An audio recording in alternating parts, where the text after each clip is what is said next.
le kite hook. Vous connaissez? Oui? Restez là. Vous connaissez pas? Non? Restez là aussi, je vais vous expliquer ce que c'est.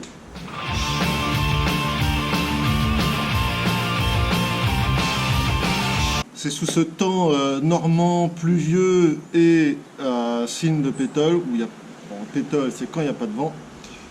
Je profite de ce temps normand pour vous montrer la différence entre la version 1 du kite hook et la version 2 du kite hook. Voilà. Donc il y a pas mal de différences quand même, mine de rien, pour un produit aussi simple.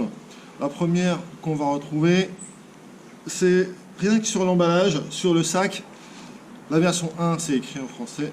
La version 2, c'est écrit en français et en anglais.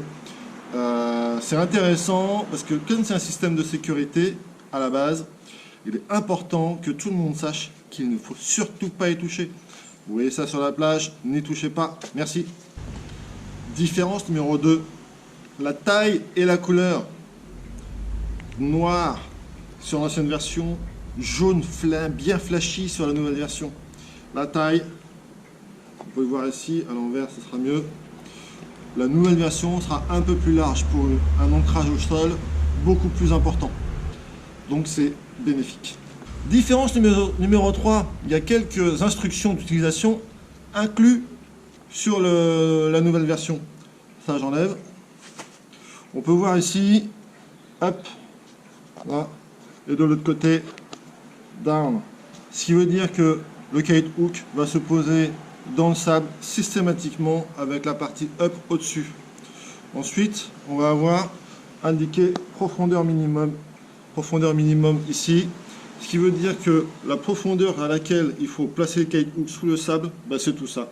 Donc on creuse de tout ça, et là on est sûr d'être en sécurité, même par des vents de 30 nœuds ou 40 nœuds.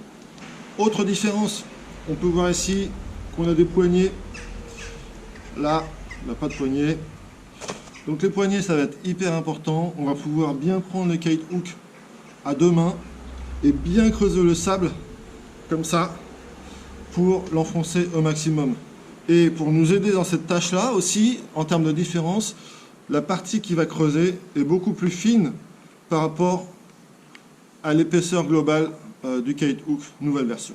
Encore une nouveauté sur le mousqueton, la corde jaune qui permet d'attacher l'aile. Sur le mousqueton, on a un flotteur.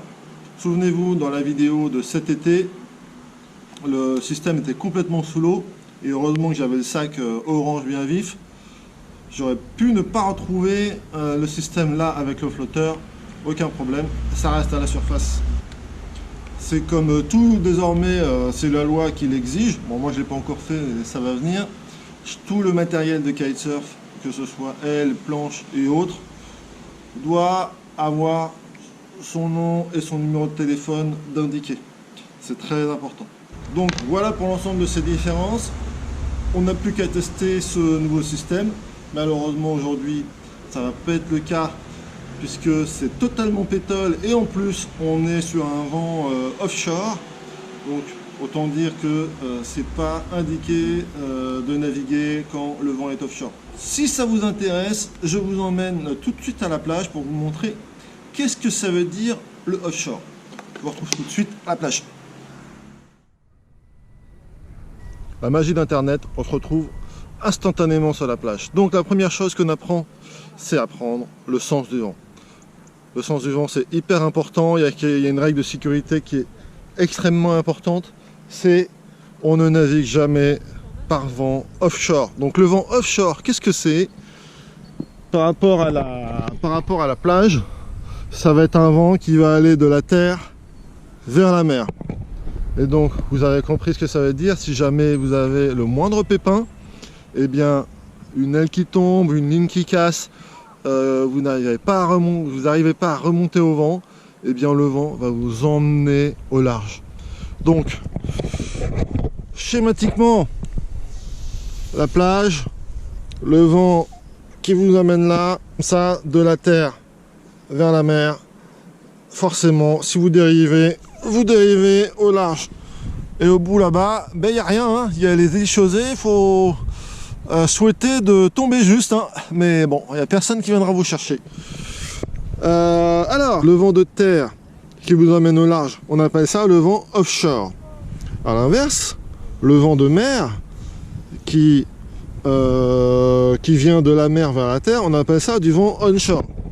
Le vent onshore, là, on est sur une grande plage, donc c'est pas mal.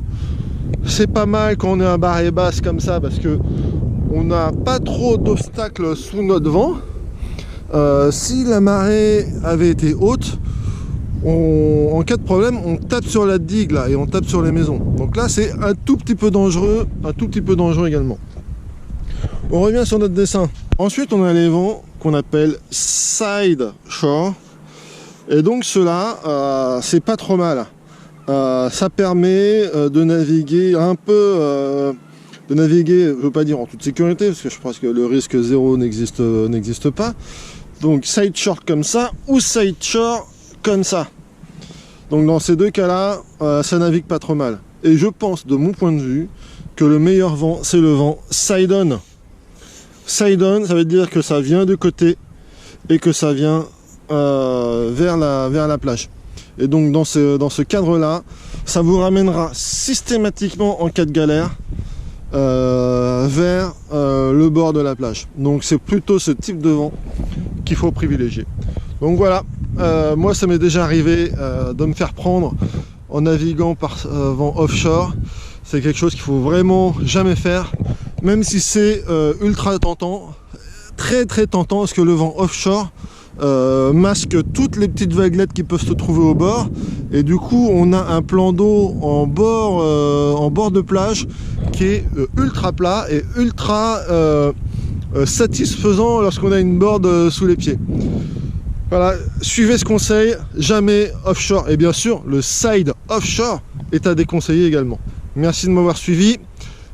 On ira, je pense, naviguer peut-être sur un autre spot cette semaine. J'espère pouvoir refaire une vidéo. Je vous dis à bientôt. Ride safe, but high.